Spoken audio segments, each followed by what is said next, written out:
The following is a video podcast from the Wessels Living History Farm.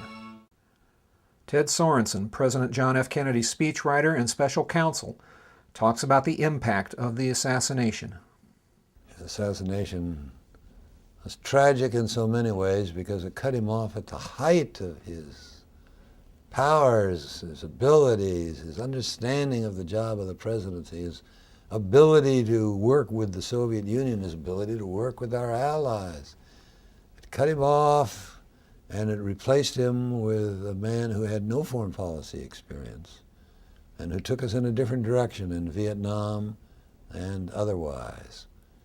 And it also robbed the country of a man who stood for hope for young people. Absolutely. Who 5 years later were rioting, hope for minorities who 6 years later were rioting. It took out a man who had built up our defenses, yes, but said in his inaugural address he was building them up to a point where we wouldn't need to use them, because if we had a sufficient lead, nobody was going to challenge us militarily. But that buildup was much worsened by the war in Vietnam, and our economy as a result was inflated.